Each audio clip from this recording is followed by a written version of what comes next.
Lalu sejauh mana penyelesaian perkara pencemaran nama baik terkait ijazah Jokowi, khusus untuk tersangka Egy Sujana dan Damai Hari Lubis, bisa melalui restoratif justice atau jalur damai?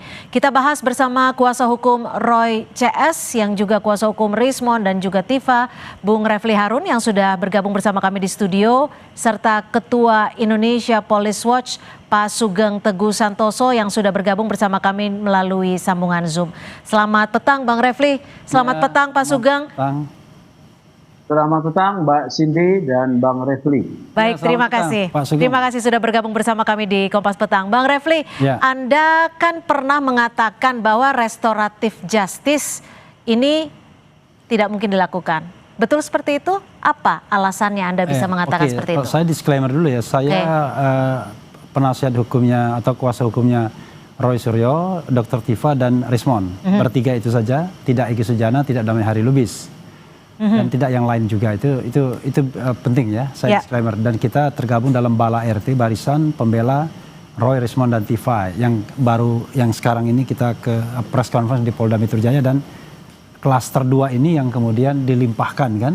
Sementara klaster 1 diperiksa saja belum. Makanya kita bicara, ini ada unequality before the law ya. Ada ketidaksamaan di depan hukum ya. Satu cepat banget, satunya bahkan diperiksa saja sebagai tersangka belum. Nah, begini, restoratif justice itu dalam hukum pidana memang didorong. Tetapi untuk tindak pidana yang ancaman hukumannya ya maksimal 5 tahun saja. Jadi kategorinya tindak pidana ringan lah, menengah ringan gitu. Tapi kalau yang berat itu theoretically itu nggak bisa secara teoritis, itu satu ya. Kita tahu bahwa Egy Sujana dan Damai Hari Lubis ini seperti klaster 1 lainnya, selain kena pasal-pasal dengan ancaman hukuman rendah 4 tahun, 2 tahun, 9 bulan, kena ancaman hukuman yang 6 tahun, yaitu pasal tentang penyebaran kebencian dan pasal tentang provokasi. Ya, itu pertama undang-undang ITE, kedua undang-undang KUHP yang lama. Nah, karena itulah by theory harusnya tidak bisa. Itu satu.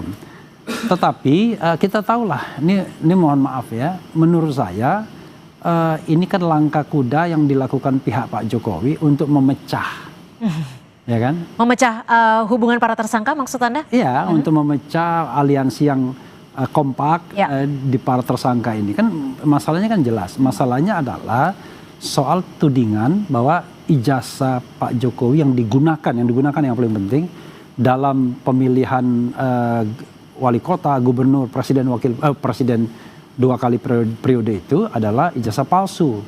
Dan kita ya sudah melihat tuh, sudah mendengarai dari 6 versi ijazah yang keluar itu beda-beda. 6 versi itu KPUD 3, kemudian Dian Sandi 1, kemudian Dirtipidum tanggal 22 Mei 1, dan terakhir DGPK, gelar perkara khusus tanggal 15. Itu beda, kita bisa buktikan itu beda. Ada data-datanya. Semua lampiran ijazah yang dilampirkan berbeda-beda? Berbeda-beda. Berbedanya dalam bentuk apa nih? Walaupun ada yang sama. Gini, contoh ya, yang namanya embosan sama watermark itu baru keluarnya di GPK tanggal 15 Desember. Itu aja satu clue-nya misalnya. Baik, sebelumnya kita nggak pernah lihat tuh embos-embosan sama watermark di dalam versi. Jadi yang embos Anda lihatnya saat Anda taunya saat ditunjukkan gitu ya? Iya, embos-embosan kita bilang. Baik. Saya ke Pak Sugeng.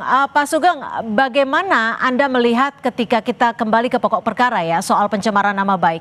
Apakah pengenaan pasal soal penghasutan ini sifatnya delik umum, itu bisa artinya bisa dihapus, bisa melalui restoratif justice?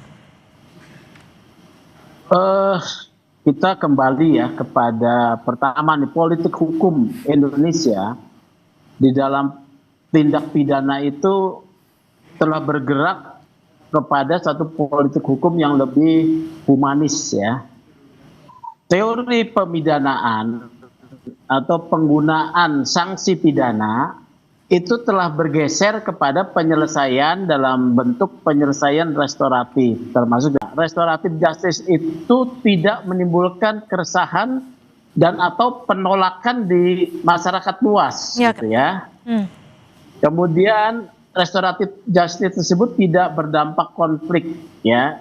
Oke, tapi Kemudian- Pak Sugeng, maaf saya potong. Kalau restoratif justice itu apakah bisa dikeluarkan ketika kedua tersangka ini tidak mengajukan permohonan maaf? Oh, tidak bisa. Justru yang mengajukan permintaan itu harus tersangka. Oke. Ya. Oke. Di dalam mekanisme restoratif justice, permintaan harus dari tersangka. Oke, karena berdasarkan dia yang wawancara sasaran- kami, dasar- karena berdasarkan Iya. wawancara kami kemarin, Bang Damai dan kabarnya Bang Egy juga tidak meminta maaf kepada Pak Jokowi dalam pertemuan tersebut. Meminta maaf itu adalah hubungan antara dua pihak yang sedang berperkara. Tetapi mengajukan permintaan restoratif justice adalah hak dan harus berangkat dari tersangka, bukan dari pelapor ya, atau korban. Nah, saya tidak percaya bahwa pertemuan tersebut ya mengabaikan potensi restoratif justice ya. Buat apa dua orang itu bertemu kalau tidak mengarah kepada satu keinginan untuk menyelesaikan secara menurut keadilan restoratif ya, itu satu. Kemudian kedua, permintaan itu kan bisa saja tidak dipublikasikan. Memang benar yang disampaikan, saya setuju dengan Bang Refli, ini adalah satu strategi untuk memecah kelompok ini ya. Tapi ini strategi menurut saya bagus-bagus saja ya, mengurangi tensi ketegangan di ruang publik, memenuhi satu syarat filosofi material gitu loh, tidak menimbulkan gejolak, mengurangi tensi ya. Jadi kalau ada restoratif justice untuk 3 orang ini, ya itu menurut saya bagus, termasuk Oke, juga kami tangkap. mungkin buat Rifa, Tifa itu Roy ya, kalau memang mereka mau. Tapi kalau dari sisi pelapor, Pak Jokowi mungkin bisa diajukan restoratif justice tanpa permintaan maaf dari tersangka? Harus dari tersangka dan ada pemulihan kerugian. Nah ya, pemulihan kerugian itu salah satunya kalau Anda mencemarkan nama orang dan tindakan itu Anda berangkat yang meminta, Anda harus minta maaf ya. Tapi itu kan bisa dilakukan dalam satu ruang tertutup, tidak perlu dipublikasi. Ya, penyelesaian restoratif justice itu penyelesaiannya tertutup bisa ya. Baik, saya ke Bang Refli. Bang Refli, jika Anda tadi menyebutkan bahwa ini bisa saja ada unsur untuk memecah kesulitan dari para tersangka ini yang memang ini kan Pak Jokowi gitu ya. Apakah kasus ini menurut Anda merupakan politisasi dari hukum? Iya, of course. Jadi sebenarnya kalau kita bicara hukum ANSI ya, kasus ini tidak boleh ditindaklanjuti. Kenapa? Karena kan pangkal persoalannya adalah soal keaslian ijazah itu. Iya. Kalau pangkal persoalannya adalah ijazah itu, maka tidak bisa dikenakan pasal fitnah terlebih dahulu sebelum ada putusan pengadilan yang berkekuatan hukum tetap yang mengatakan ijazah itu asli atau palsu. Dan itu putusannya dua ranahnya. Gugatan perdata yang masih berproses di Solo atau gugatan petun pengadilan tata usaha negara. Nah, selama itu belum ada, maka sebenarnya tidak bisa diproses harusnya. Tapi kan masalahnya adalah Polda Metro Jaya, penyidik Polda itu memproses ini. Coba gimana kita mengatakan misalnya bahwa Roy Suryo, Dr. Tifa, kemudian Rismon itu, saya menyebut 3 itu karena kuasa hukumnya. Ya. Dia melakukan pencemaran nama baik, melakukan fitnah, sementara barang yang dipersoalkan sendiri itu belum terbukti, belum proven. Jadi gini, kalau tidak ada dispute di pengadilan atau di ranah hukum, maka UGM berhak mengatakan asli atau tidak sebagai providernya yang mengeluarkan ijazah. Tapi begitu ada dispute di ranah hukum seperti ini, maka putusan pengadilan lah sebagai requirement, syarat untuk menjadi basis apakah itu fitnah atau pencemaran nama baik. Tapi kalau dari pihak Anda, ketiga klien Anda akan melakukan ataupun mengajukan RJ? Ya nggak mungkin lah. Karena tahapan yang awalnya belum selesai. Artinya RJ itu kan ada perasaan kita bersalah. Mereka mengatakan mereka tidak bersalah. Mereka tuh benar mengatakan bahwa ijazah itu 99,9% itu palsu, itu based on scientific proof. Bukan sekedar rasa tidak suka dan lain sebagainya. Dan itu sudah mereka bukukan sebagai pertanggungjawaban ilmiah mereka di buku Jokowi's White Paper. Dan itu bisa dicek misalnya. Bahkan kalau kita mau tantang nih ya, sekarang kan sudah ada putusan di KIP yang menegaskan kembali pasal 18 ayat 2 Undang-Undang Kebebasan Informasi Publik yang mengatakan bahwa dokumen ijazah ini adalah dokumen publik, harus dibuka ke ranah publik. Tidak boleh ditutup-tutupi sebagai ranah privat lagi. Kan dulu kan pengacara Jokowi mengatakan, loh ini kan privat, ini kan punya hak Jokowi. Tidak bisa lagi. Ya, ini karena sudah ada putusan dari KIP tersebut. Nah, dokumen publik inilah harus ditunjukkan ke publik whenever dia membutuhkannya. Berani nggak dipotret dengan resolusi tinggi, kemudian diteliti secara bersama-sama apakah yang ditunjukkan oleh Polda Metro Jaya penyidik pada tanggal 15 Desember itu asli atau sebenarnya baru buatan.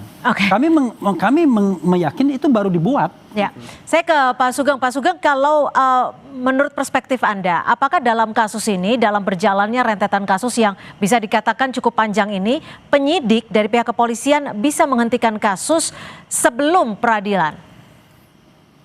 Dengan bisa, adanya restoratif justice. Betul ya, dengan penerbitan SP3 melalui satu proses tahapan yang ketat ya.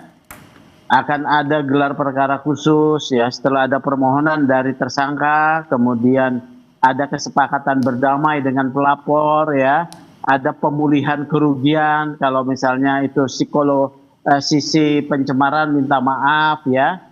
Itu kemudian persyaratan-persyaratan tersebut akan diajukan dalam satu gelar perkara khusus ya. Kalau hasil gelar perkara khusus yang mengundang internal polisi dari Irwasum, dari Wasidik yang memimpin, kemudian dari Propam, terpenuhi syarat, bisa akan diterbitkan surat penghentian penyidikan ya. Dan ingat, restoratif justice itu tidak berarti seseorang itu mengaku bersalah. Karena status bersalah itu hanya ditentukan melalui putusan pengadilan, ya. Roy Suryo. Artinya kasusnya tetap lanjut. Kenapa? Artinya kasusnya tetap lanjut, perkaranya tetap lanjut. Tidak dong. Bagi orang yang mengajukan. Orang meminta maaf. Jadi yang mengajukan permintaan restoratif justice itu tidak berlanjut. Kalau yang tidak mengajukan ya berlanjut untuk diproses. Di persidangan ya gitu. Saya bisa tambahkan sedikit. Ya, singkat saja Pak. Jadi sebenarnya begini ya. Yang namanya ADR, Alternative Dispute Resolution, itu adalah sebuah paradigma yang memang didorong dalam penyelesaian kasus pidana. Tetapi memang itu untuk yang ancamannya 5 tahun ke bawah sebagai tindak pidana ringan. Kenapa? Negara ini terlalu besar bebannya kalau semua orang mau ke pengadilan, kan begitu. Karena itulah misalnya kalau delik aduan, maka sesungguhnya penyidik itu harus aktif mempertemukan kedua belah pihak agar mereka berdamai. Nah, yang jadi masalah adalah ketika Jokowi mengadu pada tanggal 30 April tersebut, itu tidak ada upaya untuk melakukan restoratif justice, mempertemukan kedua belah yang bertikai. Yang ada adalah entertaining. Hari itu mengadu, hari itu dibikin laporan polisinya. Dan baik, mohon maaf dan lain sebagainya. Waktu juga sudah habis Pak Sugeng, terima kasih, tapi kami sudah tangkap apa yang jadi pembahasan kita pada sore hari ini. Terima kasih Pak Sugeng dari Ketua IPW dan juga Bang Refli Harun, terima kasih. Dan tentunya kita masih menantikan pernyataan dari pihak penyidik kepolisian terkait dengan restoratif justice yang sedang diajukan. Terima kasih. Saudara, informasi lainnya masih akan kami kabarkan usai jeda di Kompas Petang. Korps Garda Revolusi Islam menyatakan kesiapannya untuk bertempur termasuk menghadapi ancaman agresi Amerika Serikat.